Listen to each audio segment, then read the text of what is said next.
Assalamualaikum warahmatullahi wabarakatuh. Nama saya Emelda Sotulidati, NRP 12, nomor urut 10, MB6A, tahun ajaran 2019-2020. Kali ini saya akan mempresentasikan mengenai tugas besar manajemen kualitas.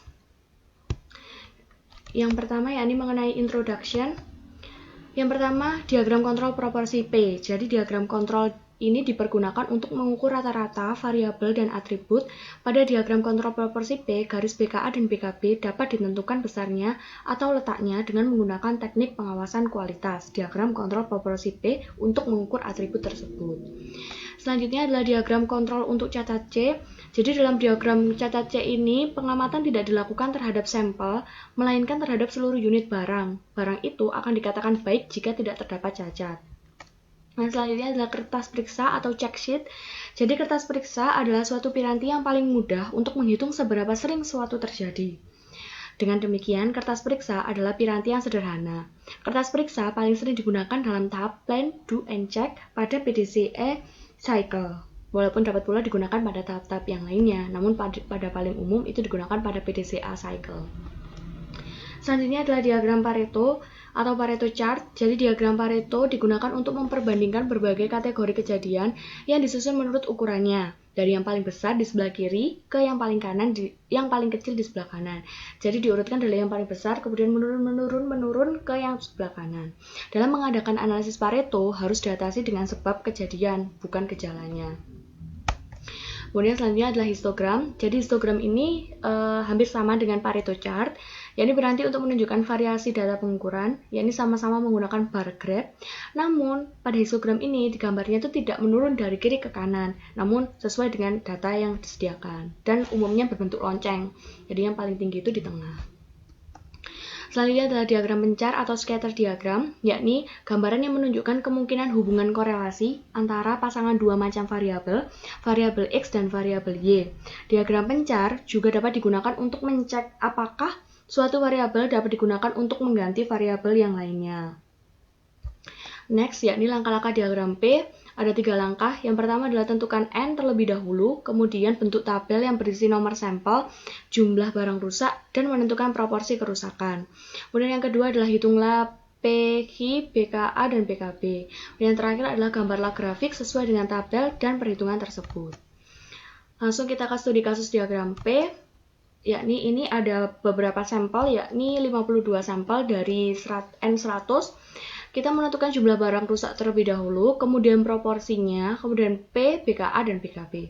Bagaimana cara mencarinya? Yakni dengan cara P881 atau jumlah kerusakan dibagi dalam kurung N sampel dikali N, yakni 0,17. Nah, I-nya adalah 1 dikurangi 0,17, jadi hasilnya 0,83. BKA yakni P ditambah 3 di akar P kali Hi dibagi 100, yakni 0,2820. Kemudian yang BKB yakni P dikurangi 3 di akar P kali Hi dibagi 100, yakni 0,0569. Kemudian dapat diketahui diagram P-nya, yang kuning ini adalah BKA, yang orange ini adalah BKA, yang kuning adalah BKB, yang biru adalah P, dan yang hijau ini adalah proporsi-proporsinya. Nah, berdasarkan dari grafik tersebut, maka dapat diambil kesimpulan bahwa titik-titik yang berada di luar grafik BKA maupun BKB ini pada proses produksi berada di luar kontrol. Dalam keadaan demikian, maka perusahaan harus mencari hal-hal yang menyebabkan banyaknya barang yang kualitasnya menyimpang dari kualitas standar, kemudian dibetulkan agar proses produksi dapat berjalan kembali. Langkah selanjutnya adalah langkah-langkah untuk diagram C.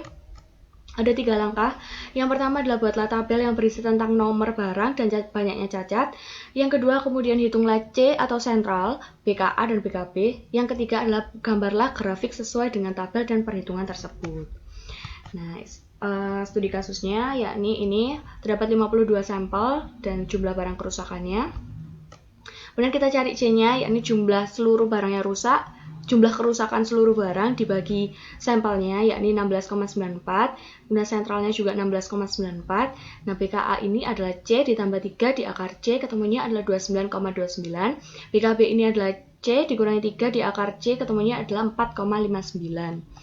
Selanjutnya, kita gambar grafik. Yang hijau ini adalah BKA, yang biru adalah BKB, yang tengah ini adalah sentralnya. Nah, dari grafik tersebut dapat kita tahu bahwa beberapa kecacatan yang berada di atas BKA, hal ini ditemukan bahwa adanya penyebab yang tak wajar yang mempengaruhi jalannya proses. Oleh sebab itu, perlu ditemukan penyebab dan kemudian diadakan perbaikan seperlunya. Seperti ini pada sampel barang ke-16, kemudian sampel barang ke-49, dan seterusnya.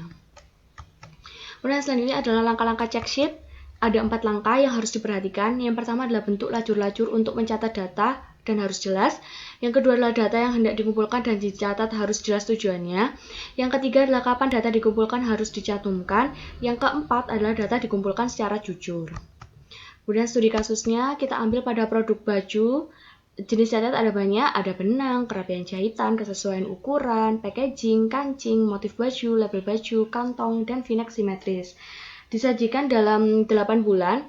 Setiap bulan ini memiliki tingkat kecacatan pada jenis cacat yang berbeda-beda. Seperti pada bulan kelima, ini tertinggi pada jenis cacat benang. Bulan keempat, tingkat kecacatan paling tinggi di kerapian jahitan, dan seterusnya. Kemudian yang selanjutnya adalah langkah-langkah diagram Pareto. Ada 4 langkah. Yang pertama adalah tentukan persoalan apa yang hendak diselidiki dan tentukan macam data serta bagaimana data diolah. Kemudian yang kedua adalah susun data tally dan jumlah hitung.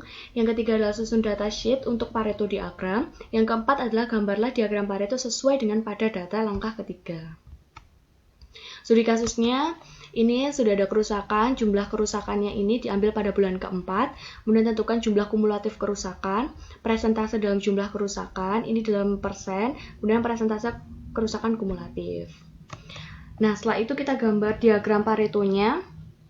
Berdasarkan dari grafik tersebut, maka dapat diambil kesimpulan bahwa tingkat permasalahan dominan pada kecacatan kerapian baju ini karena tingkat kecacatannya paling tinggi, jadi yang paling dominan ini. Jadi perlu ditanggulangi adalah masalah kerapian bajunya. Begitu. Next, kemudian langkah-langkah histogram. 1. Hitung jumlah data pengukuran.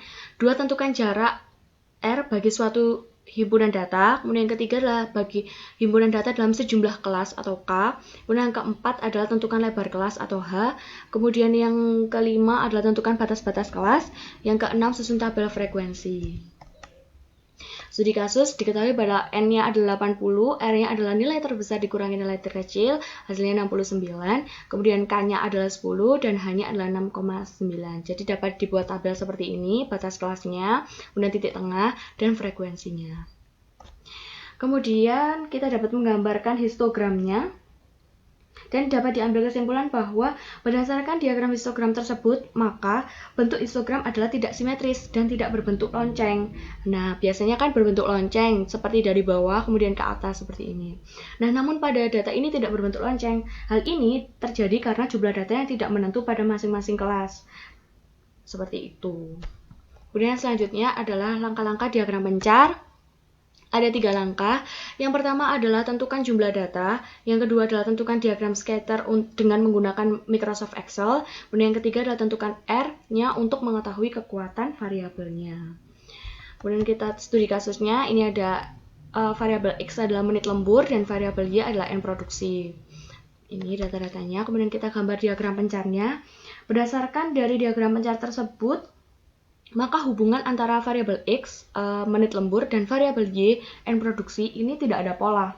Karena sebaran datanya ini menyebar, tidak berkumpul atau menyebar. Maka variabel X, menit lembur, tidak mempengaruhi variabel Y, yakni N produksi. Mungkin variabel Y ini disebabkan oleh beberapa hal yang lain, seperti mesin, dan lain-lain. Gitu. Sekian dari presentasi saya, mohon maaf apabila ada kesalahan. Assalamualaikum warahmatullahi wabarakatuh.